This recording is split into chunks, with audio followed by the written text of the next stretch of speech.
Hello students, कैसे हैं? बढ़िया। चलो बेटा, जैसा कि हम लोगों ने क्लास 12th इलेक्ट्रोस्टैट्स स्टार्ट किया है, उस पर हम लोगों ने कूलम्ब्स लॉ कंप्लीट किया, इलेक्ट्रिक चार्ज कंप्लीट किया, electric field and dipole complete किया, इलेक्ट्रिक फील्ड लाइंस कंप्लीट किया। आज हमें डाइपोल पे टॉर्क, वर्क डन, रोटेट कराने पे इलेक्ट्रिक फील्ड के अंदर कितना क्या कैसे लगता है, वो सारी चीज़ें पढ़नी है। तो इलेक्ट्रोस्टैटिक्स हमारी यूनिट है, यूनिट का नाम डाल लेते हैं इलेक्ट्रोस्टैटिक्स, है ना। तो इलेक्ट्रोस्टैट्स में पहले लेक्चर में मैंने इलेक्ट्रिक चार्ज आपको पढ़ाया, दूसरे लेक्चर में कूलम्ब्स लॉ, सुपरपोजिशन प्रिंसिपल, इनको सॉल्व करना सिखाया। थर्ड लेक्चर में आपको इलेक्ट्रिक फील्ड पढ़ाई पूरी, डाइपोल पढ़ाया, इसके फॉर्मूले पढ़ाए। फोर्थ लेक्चर में इलेक्ट्रिक फील्ड लाइंस पढ़ाई। तो ये कौन सा लेक्चर है? Lecture number 5। तो लेक्चर 5 स्टार्ट करते हैं। डाइपोल को इलेक्ट्रिक फील्ड में रखते हैं तो टॉर्क क्या लगता है, वर्क डन कैसे लगता है। तो मैं आपसे सबसे पहले ये कहूँगा कि जो लास्ट क्लास थी इलेक्ट्रिक डाइपोल वाली, उसको आप लोग ज़रूर देख लें, उनके लिंक मैं डिस्क्रिप्शन में डाल दूँगा, ठीक है। तो टॉर्क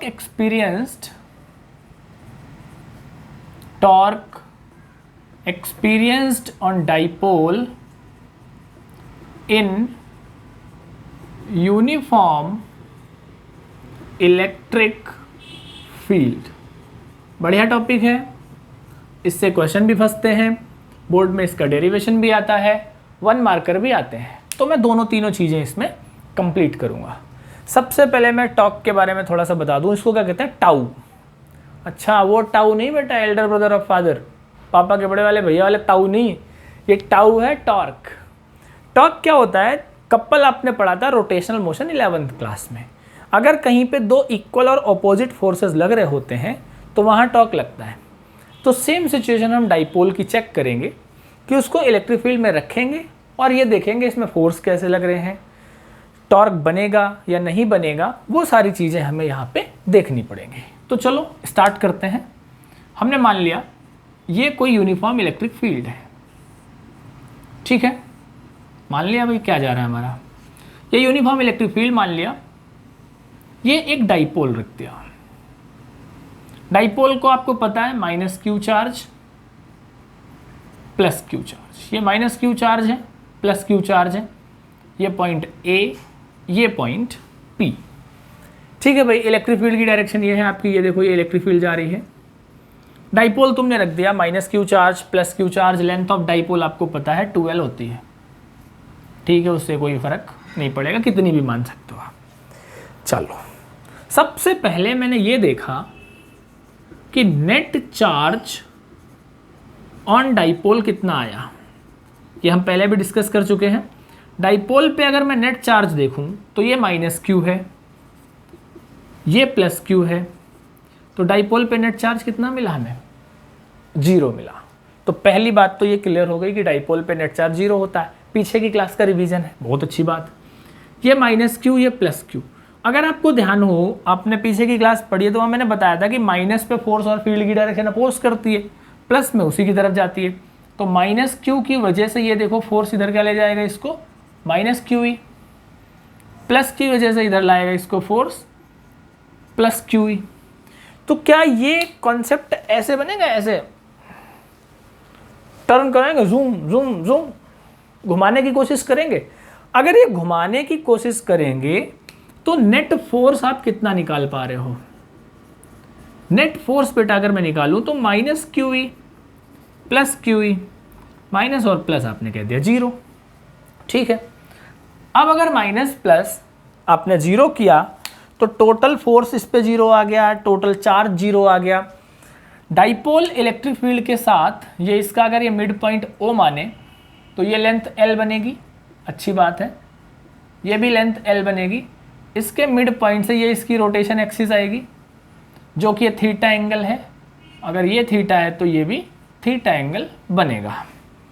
डायग्राम समझ आ रहा होगा, ज़्यादा खिचपिच नहीं हुआ डायग्राम में। ये L है, थोड़ा छोटा हो सकता है दिखे तो, लेकिन आप देखोगे तो पूरा पूरा आपको कंप्लीट दिखेगा।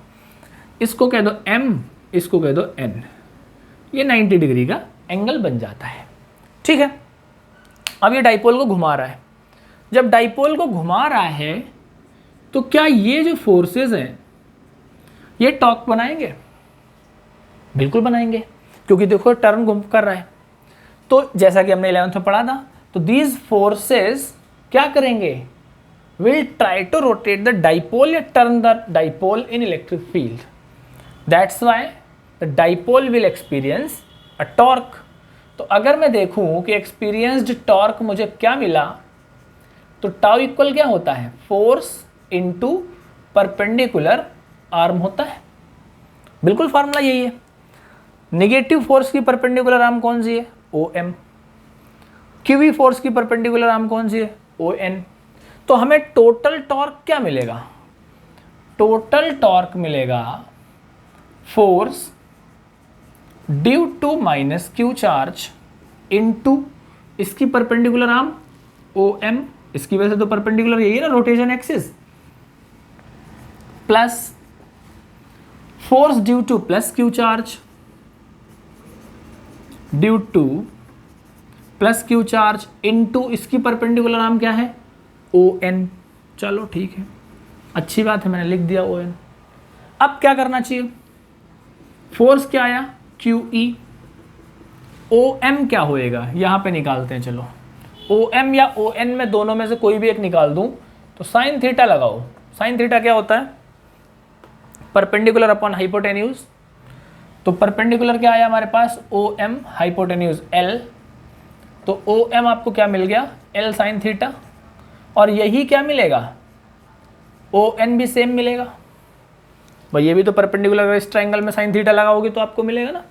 तो ये दोनों वैल्यूज यहाँ रखते हैं। OM की value L sine theta plus QE into ON की वैल्यू L साइन थीटा। अच्छी चीज़ है भाई, मज़ा आ रहा है। तो QE 2QE L sine theta आ जाएगा। देखो Q उठाओ, 2 उठाओ, L उठाओ। Q इंटू 2L क्या पढ़ा है आपने? P पढ़ा है। अगर हमने P पढ़ा है तो टाउ इक्वल क्या आ गया? PE sine theta. तो किसी भी यूनिफॉर्म इलेक्ट्रिक फील्ड में किसी भी डाइपोल को टॉर्क कितना लगता है? PE sine theta. P क्या है? Dipole moment. E क्या है? Electric field. थीटा क्या है? Angle between dipole and electric field, uniform electric field और डाइपोल जितने एंगल से रखा हुआ है। ठीक है, जैसा कि हमने पढ़ा है टॉर्क कैसी क्वांटिटी है? वेक्टर क्वांटिटी है। तो अगर मैं वेक्टर फॉर्म निकालता हूं तो tau vector A cross B आपने क्या पढ़ा था? AB sine theta. तो अगर P साइन थीटा लिखा हुआ है तो ये हो गया P क्रॉस E। ठीक है, जल्दी से नोट करो बेटा इसको फटाफट। अच्छा, कंप्लीट कर लिया, अच्छी बात है, बढ़िया लगा। कुछ केसेस लगाते हैं। अगर मैं कुछ केस बनाऊं इसमें, तो सबसे पहले फॉर मैक्सिमम टॉर्क, अभी जो एग्ज़ाम हुआ था 2019-20 CBSE बोर्ड में, 1 नंबर का क्वेश्चन यहाँ से फंसा था कि मैक्सिमम टॉर्क के लिए थीटा कितना होना चाहिए। साफ साफ देखो आप, मैक्सिमम टॉर्क कब बनेगा? जब साइन थीटा मैक्सिमम होगा। तो for maximum torque sine theta should be maximum, और ये मैक्सिमम कितना होता है? +1। तो थीटा कितना आ जाएगा? π/2।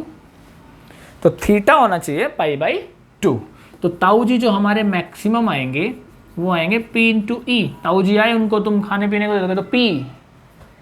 ताऊ जी घर पे आए, उनको पानी पिलाओ, PE। तो मैक्सिमम हो जाए, खुश हो जाएगा, लड़का बड़ा सेवक। ठीक है, अच्छी चीज़ है। टाउ मैक्सिमम हमें मिल गया। 0 टॉर्क के लिए क्या कंडीशन होनी चाहिए? थीटा 90 होना चाहिए ना, थीटा 0 होना चाहिए। साइन 0 1 होता है, सॉरी साइन 0 0 होता है, तो टाउ हमारा 0 हो जाएगा। वो हम लोग अब कुछ और केस करेंगे। मैक्सिमम टॉर्क की बात आ गई बेटा आपको समझ? ठीक है, टॉर्क एक्सपीरियंस निकाल लिया, tau equal P sine theta निकाल लिया, vector form P cross E निकाल लिया, न्यूटन मीटर आपको पता ही है बनेगा, और ये इलेक्ट्रिक फील्ड और डाइपोल का आपने कॉन्सेप्ट में कंडीशन फाइंड आउट कर ली। ठीक है, कुछ केसेस देखो, इंपॉर्टेंट केसेस हैं, या तो ये डेरिवेशन लगता है या तो इनके केसेस से क्वेश्चन आता है। जैसे आपको मैक्सिमम टॉर्क का केस पता चला कि क्या होता है, थीटा कितना होना चाहिए? 90 डिग्री होना चाहिए। अच्छा, अब डाइपोल अगर इलेक्ट्रिक फील्ड के पैरेलल रख दिया जाए, सम केसेस, ठीक है, कुछ केस लगाते हैं। पहला केस, टॉर्क जीरो कब होगा? टॉर्क जीरो होगा सर जब थीटा जीरो होगा या 180 होगा। साइन जीरो और 180 दोनों में साइन की वैल्यू जीरो होती है, तो पीई जीरो आ जाएगा, तो टोटल जीरो बन जाएगा। तो डाइपोल को टॉर्क कब नहीं लगेगा? When dipole is placed parallel और एंटी पैरेलल। पैरेलल और एंटी पैरेलल मतलब थीटा इक्वल 0 या 180 to the field, it will experience no torque। इसको क्या मिलता है बेटा? कोई भी टॉर्क एक्सपीरियंस नहीं करेगा। This condition is called equilibrium condition of dipole. रटो बेटा यहां से, केस अच्छा था। अगर डाइपोल को इलेक्ट्रिक फील्ड के कैसे रख दिया जाता है?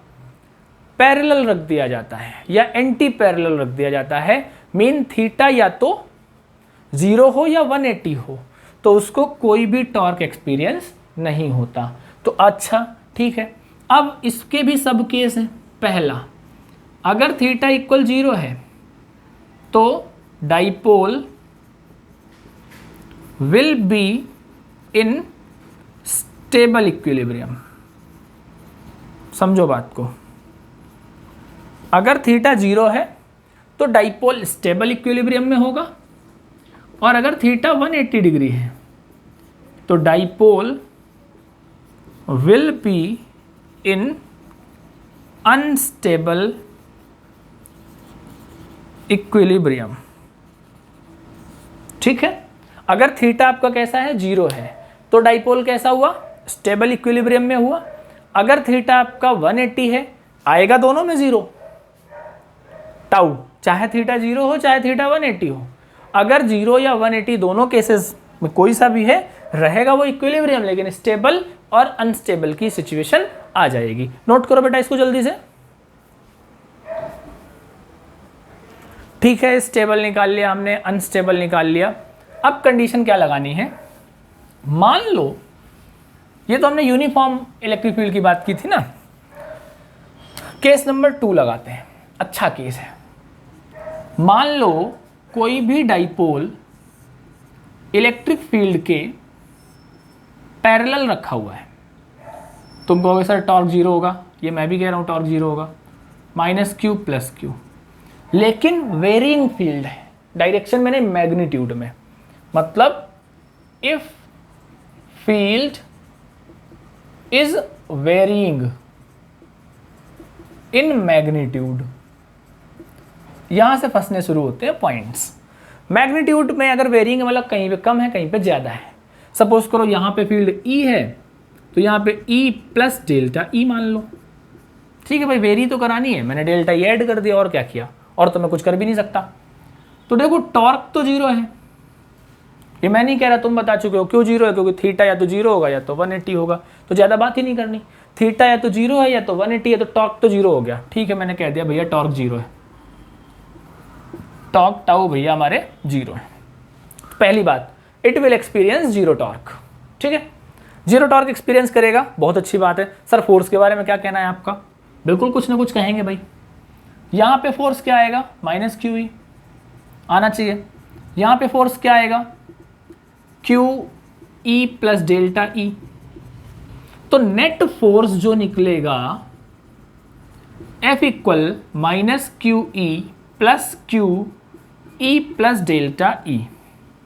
यह आ जाएगा -QE + QE + Q delta E। QE से QE कैंसिल आउट हो गया, तो F क्या बचा? Q delta E। तो क्या ये जीरो है? तो फोर्स हमारा नॉन जीरो होगा।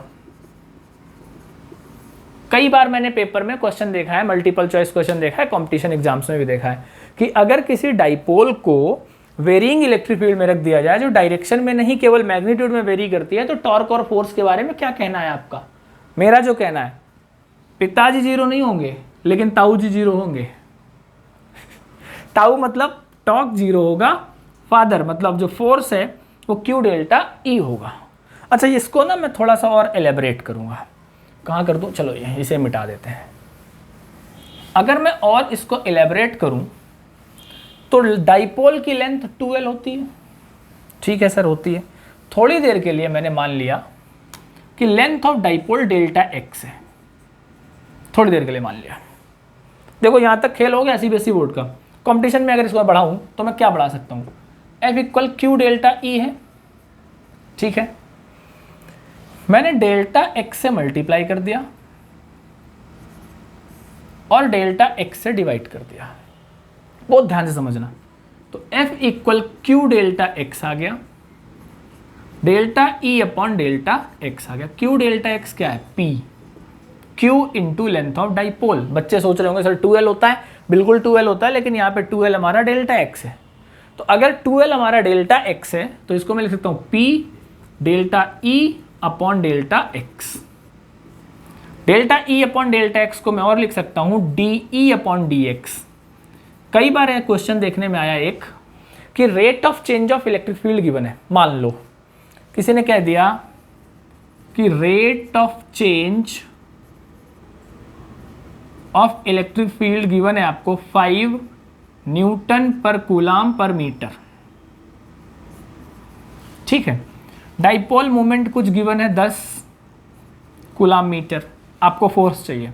बच्चे परेशान रहते हैं सर P और E में तो कुछ हमने पढ़ा ही नहीं है। तो ये जो E है ये E नहीं है, ये है बेटा DE बाई dx। 5 P दे दिया 10, खत्म। फोर्स निकाल दो, मल्टीप्लाई कर दोगे तो P DE बाई dx। ये हमारे पास फॉर्मूला बनता है जब rate of change of electric field given है, change of electric field with respect to distance. अच्छा, और डाइपोल मोमेंट गिवन है। ये बात समझ आ गई। अगर फील्ड डायरेक्शन में वेरी नहीं कर रही, केवल मैग्नीट्यूड में वेरी कर रही है, तो उसको टॉर्क तो जीरो लगेगा लेकिन फोर्स नॉन जीरो होगा। और फोर्स आपको कितना गिवन कर दिया उसने? Q delta E। ठीक। अच्छा सर, एक केस और भी तो बन सकता है। क्या बन सकता है? कि अगर डाइपोल फील्ड में डायरेक्शन के साथ भी वेरी कर रहा हो, मतलब डायरेक्शन भी वेरी कर रही है, जहां तहां रख दिया। अगर डायरेक्शन भी वेरी कर रही है और फील्ड की मैग्नीट्यूड भी वेरी कर रही है, मान लो -Q ये हुआ प्लस Q ये हुआ, ऐसे रखा हुआ है, इलेक्ट्रिक फील्ड ऐसे लग रही है। ठीक है, ये देखो कुछ भी लग रही है, तो इसकी जगह E प्लस डेल्टा E आ जाएगी, यहां पे E आ जाएगा, तो फोर्स भी नॉन जीरो मिला। कैसे? -QE plus QE plus Q delta E। Torque भी नॉन जीरो मिला। क्यों? क्योंकि कुछ ना कुछ तो एंगल बनाएगा। तो अगर आपके पास डाइपोल को वेरिंग फील्ड में इन वेरिंग डायरेक्शन रख दिया जाए तो फोर्स और टॉर्क दोनों जीरो होते हैं। ये तो रहा हमारा वर्क डन का टॉर्क का कॉन्सेप्ट। टॉर्क निकाला, टॉर्क के केसेस पढ़े, 3 केस पढ़े। Maximum torque θ90, zero torque mean equilibrium position θ0 या तो θ180, स्टेबल इक्विलिब्रियम θ0, अनस्टेबल इक्विलिब्रियम θ180। अगर मैग्नीट्यूड केवल वेरी कर रहा है, डायरेक्शन वेरी नहीं कर रही, तो वहां टॉर्क जीरो होगा लेकिन फोर्स जीरो नहीं होगा। अब डायरेक्शन और मैग्नीट्यूड अगर दोनों वेरी कर रहे हैं तो वहां फोर्स भी नॉन जीरो होगा और टॉर्क भी नॉन जीरो होगा। ठीक है, टॉर्क आ गया। अब मुझे समझ आ गया सर, इक्विलिब्रियम का ना फोर्स निकाल लिया है तो वर्क डन भी तो निकाल सकते हो। चलो करते हैं। Work done in rotating a dipole in uniform electric field. अच्छी हेडिंग है, बढ़िया से समझना। अब हम डाइपोल को क्या करेंगे? रोटेट करेंगे इलेक्ट्रिक फील्ड में। तो हमें वर्क डन का फार्मूला चाहिए, क्या फार्मूला बनता है। ये सपोज करो एक हमारे पास इलेक्ट्रिक फील्ड है, ठीक है, ये इलेक्ट्रिक फील्ड आ गई। कोई भी ये डाइपोल रखा हुआ है, पिछला डायग्राम है पूरा, माइनस क्यू चार्ज है ये, प्लस क्यू चार्ज ये है, A point B point, electric field ये लग रही है, ये minus Q E force plus Q E force, mid point ये रोटेटिंग एक्सिस, ये 90, ये थीटा, ये एल, ऐसे ये थीटा, ये 90, ये एल। रोटेट कराना है वर्क डन का। तो वर्क डन रोटेशन में पढ़ा था, अगर एंगुलर टॉर्क गिवन है तो वर्क का फॉर्मूला क्या होता है, टाउ डी थीटा, लगा सकते हो। सो वी हैव, मैं ज़्यादा बात नहीं करूँगा, अभी बिल्कुल पीछे समझाया आपको, एक्सपीरियंस्ड टॉर्क, हमने टाउ इक्वल क्या पढ़ा है, P E sine theta, let small work dw is done in rotating the dipole of small angle d theta। d theta घुमाने के लिए dw वर्क डन हुआ, तो dw क्या होगा, tau d theta for total work. जब आप total work करोगे तो जीरो से काम उठाया होगा W तक, थीटा 1 पोजीशन से थीटा 2 पोजीशन तक गए होगे, tau D theta.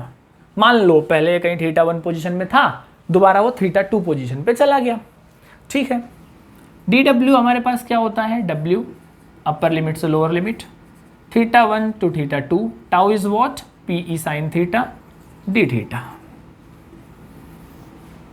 W minus zero, PE constant है, साइन थीटा का इंटीग्रेशन बताओ, माइनस कॉस थीटा, तो माइनस कॉस थीटा लगाया, थीटा 2 से थीटा 1, तो W इक्वल क्या आया, minus PE cos theta 2 minus cos theta 1, minus अंदर जाएगा, तो W इक्वल क्या आ जाएगा, PE cos theta 1 minus cos theta 2। ये होता है बेटा वर्क डन का फॉर्मूला। वर्क डन को ही आप पोटेंशियल एनर्जी भी कहते हो। तो इसी W को मैं कह दूं कि ये U है, तो U इक्वल क्या आ जाएगा, PE cos theta 1 minus cos theta 2। देखो बेटा बेसिक फार्मूला तो यही होता है। इसके भी कुछ केसेस लगाते हैं। केस नंबर 1, अगर डाइपोल फील्ड के पैरेलल रहा होगा और उसको थीटा तक उठाना है, कंसेप्ट समझो, थीटा 1 0, मान लो डाइपोल ऐसे रखा था इलेक्ट्रिक फील्ड के पैरेलल और इसको थीटा तक उठा दिया, तो अगर पैरेलल रख के आपने थीटा तक उठाया तो थीटा 1 कितना हो गया, 0 हो गया, थीटा 2 कितना हो गया, थीटा हो गया, तो U कितना आ गया, PE cos 0 minus cos theta, cos 0 कितना होता है, 1 होता है, तो PE 1 माइनस कॉस थीटा। ये वैल्यू भी आप नोट कर सकते हैं। चलो यहीं पे कर दूं दूसरा केस, अगर डाइपोल पहले से फील्ड के परपेंडिकुलर रखा है तो थीटा 1 आपका 90 हो गया, उसको आपको थीटा पोजीशन पे लाना है, तो आपके पास U क्या आ जाएगा, PE cos 90 minus cos theta, तो क्या आ गया, माइनस का PE कॉस थीटा। कैसे, कॉस 90 कितना होता है, 0 होता है, तो minus PE cos theta, cos theta है भाई, ये समझ लेना, छोटा छोटा मत समझ जाना, minus PE cos theta, vector form में माइनस का P डॉट E, क्योंकि A डॉट B होता है AB cos theta. Work done आया समझ। डाइपोल को आप रोटेट कर सकते हो, तो रोटेट करते टाइम में टॉर्क निकालोगे आप P साइन थीटा, मान लो स्मॉल वर्क DW है, कब, जब उसको स्मॉल एंगल डी थीटा घुमाना है, तो हमने DW equal tau D theta लिया, इंटीग्रेट किया, हमारे पास सीधा आंसर आ गया W equal PE cos theta 1 minus cos theta 2। तो यहाँ से हमारे पास W क्या है, U है, तो U equal PE cos theta 1 minus cos theta 2। कुछ केसेस लगाए, पैरेलल से थीटा उठाया, परपेंडिकुलर से थीटा लगाया तो ये वैल्यूज आ गई। तो आज की क्लास में हम लोगों ने क्या क्या डिस्कस किया, एक तो पूरा टॉर्क डिस्कस किया, दूसरा वर्क डन उसी डाइपोल को इलेक्ट्रिक फील्ड में घुमाने पे निकाला। ठीक है, आज इतना ही रखेंगे। ओके बेटा, थैंक यू।